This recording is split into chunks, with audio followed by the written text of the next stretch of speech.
Hey everyone, and welcome to our live broadcast. I'm Tony Jones, filling in for Phil. He's out traveling in Phoenix at a conference this week. So I'm happy to be here and have my guest, Kip Morse, who's the president and CEO of the Central Ohio Better Business Bureau. So hoping to learn more about the Better Business Bureau and how we can all benefit from it and how it helps our communities. And then at the end, as I promised last night, we were a sponsor at a network after work event.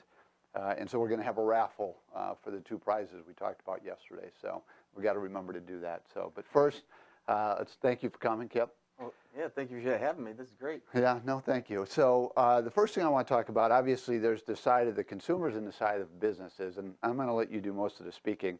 And we do have our screen here that in the Better Business Bureau website. So please use that as you need. But let's start with the consumers. You know, how can they best use and benefit from the Better Business Bureau? Well, I mean, the consumers have free access, and so businesses support us to provide that access to consumers all over really the world now. It's a global marketplace, and so you know when they're looking to do business, when they get offers out there, when they're developing relationships at networking events and so forth, they want to do their due diligence to check on those companies and those individuals. And BBB is one of the comes up first oftentimes in their search, and so they can get all sorts of information by going to a business's profile. We've got boots on the ground. We've got 34 employees, and they're evaluating businesses based on standards. Okay. And we've got a database that allows us to track businesses over a long period of time. So we have a really good understanding of who is doing business in our community. And when I say our community, we're responsible for 21 counties in Central Ohio. So having that kind of data and that kind of individuals that are really kind of investigating proper licensing and how they handle their complaints and how long they've been in business and whether they adhere to standards that we've set up and then working with associations on developing those standards.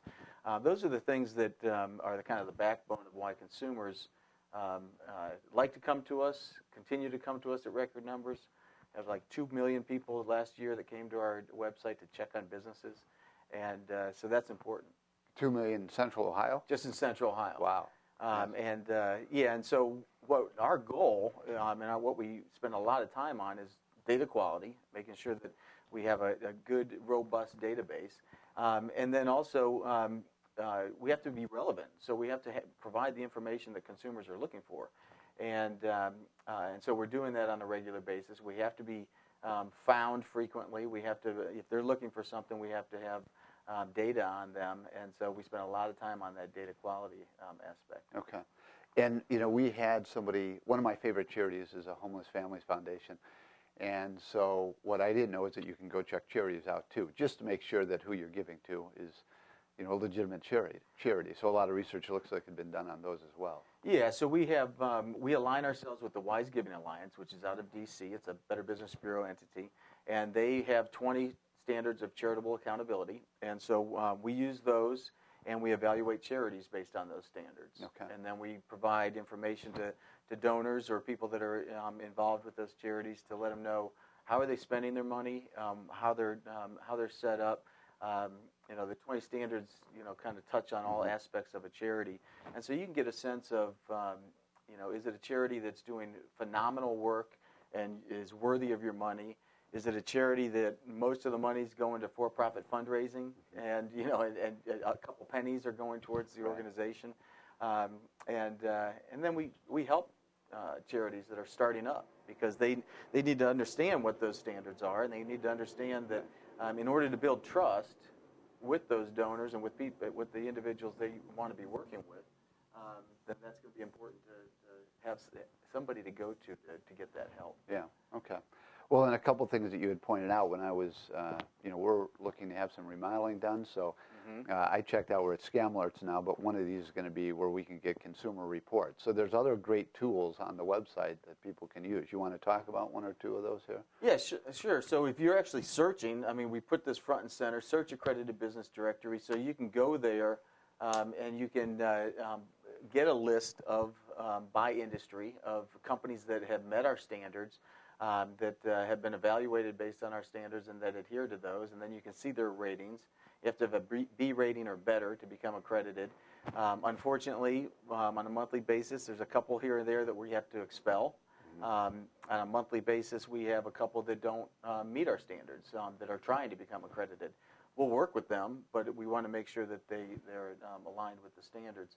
So you've got the ability to search for them, but then also you might say, well, I need to know what questions to ask them. I need to know how many bids I should get. I need to know kind of a lot more about this industry, whatever it might be. If it's financial planning, you want to know some of the right questions. What's the difference between fee-based and non-fee-based? Anything like that. You can get tips on that kind of information as well. And we've got a number of different microsites that are set up that can provide you that. And they have links off to additional resources. So we've evaluated those resources to make sure that those are really adequate, pertinent to the topic. Other things, I mean, obviously, filing a complaint is very easy online. You file that complaint, and that information goes directly to the business and to us, and so that we can monitor that relationship. And then we deal with conciliation, mediation, and arbitration. So if it's to the point where you actually need to have a full-blown arbitration and let an arbitrator decide, you can go down that road as well. You can have somebody come in. So, and we talked a little bit about the scam alerts. Yeah, the scam alerts, I might touch on that. If you, yeah, I don't want to open it in a different link, but I can touch on. We have a scam tracker, and this. So in this case, the scam alerts is basically you're going to get up-to-date information on different things that we're evaluating. Okay. So if we feel as though, based on the time of the year, based on things that we're getting, scammers posing as IRS agents, right. So many people heard about that. Well, our scam tracker listed that as number one. And the scam tracker is a national program, and law enforcement uses it as well. Okay. It goes into some law enforcement databases. It's the number one resource for that. It gives the consumer the ability to tell us what's happening. What did they offer to you? We know whether they've lost money, and then you also have the ability to get it into the hands of somebody that might be able to get money back.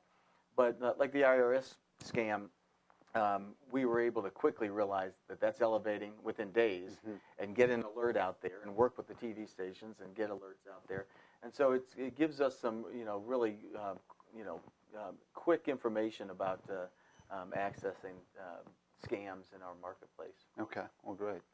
Well, so let me ask you, that's from the consumer point of view. And what was of interest to me is you produced a report for us, and unbeknownst to us, I think 75 people have checked us out the last couple years, even more so. We're on a higher pace this year, 50 so far. So it goes to show for businesses how much somebody is taking a look at you. So from a business, what's the benefit to businesses? Yeah, so that is information we will provide to businesses. So if you're curious as to how many people are contacting the Better Business Bureau, give us a call, check us out. You have the ability to log in under your own company and get a lot of that information as well. Oftentimes people say, I don't think anybody checks with the Better Business Bureau on me, because right, nobody tells them. Else. Yeah, nobody says, hey, I felt like I needed to check you out. And so oftentimes when they realize that how many people are checking, it's not that they distrusted you from the outset. It's that we have trained people to do their due diligence, and that's good. They want to find out. And sometimes they just want to be able to find out, what kind of a profile you have. You can put photos and videos. You can request a quote from our site, from a particular company. You can find out who the owners of the company are. You can find out what programs and resources and products they provide. Right. So you get to, it's almost like a mini website on behalf of the business. Right. So they're checking those things. So, okay. This is just real quick. That's the scam tracker. So I mean, it gives you the ability to zero in and tell you how many scams might be happening and then what they are. Down here, it'll kind of tell you, the types of scams that are happening. Right. So the tax and the IRS one is jumps up to the top. That scares people, I think, right? Well, the IRS is after me. Let me Right. just write a check to somebody and be done with it, right? Right. So that's too bad. So, but anyway, so one of the, we consider ourselves pretty entrepreneurial. We really respond to our clients and try to develop products. And I thought it was neat that you guys had an award, the Spark Award, for entrepreneurs. So can you talk a minute about that? Yeah, so that was really built on, we had the Torch Award for Ethics that is kind of the pinnacle businesses that are really intentional about about ethics and developing a culture of character all the way through their organization. And then we started working with startup businesses and entrepreneurs. And I asked them, what resonated with these Torch Awards? And they said character, culture, and community. Those are kind of the three areas. So we decided, why don't we recognize that while they may not have been in business long enough to say, well, we've developed this culture and we're really intentional in all these 6 different trust principles that the BUB espouses, they can say, we have a heart for it, and these are the areas that we're really involved in. And so they do videos for the selection committee, and the stories are amazing. Mm-hmm.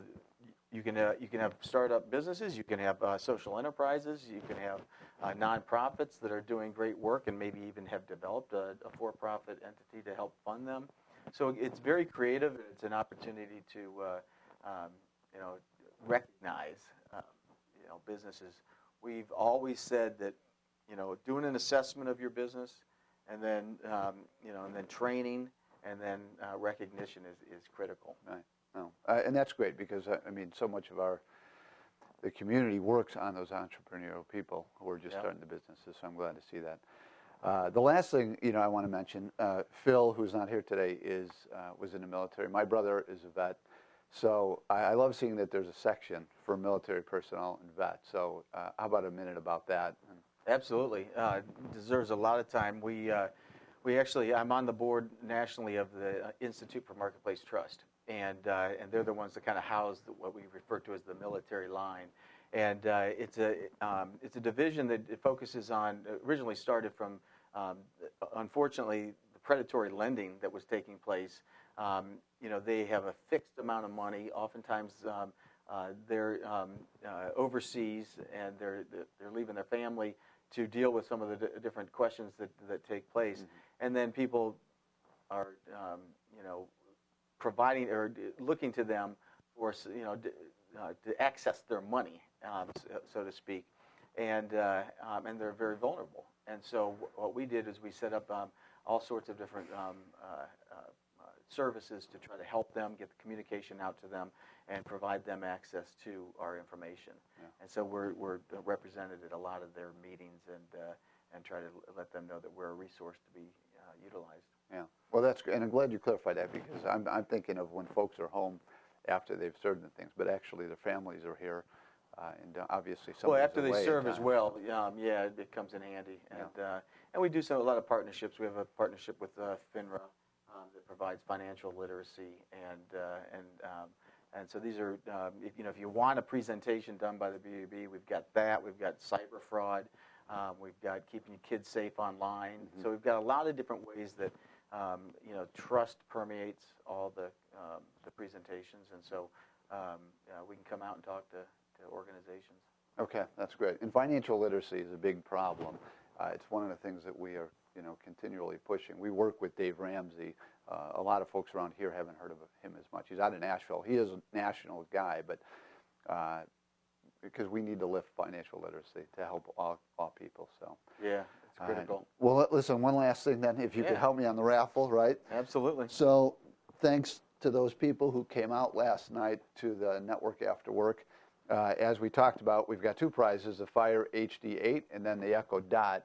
So we'll draw 2 names. We'll do the Fire first. Kip can pick a name out of our hat here. All right. And just the business cards from last night.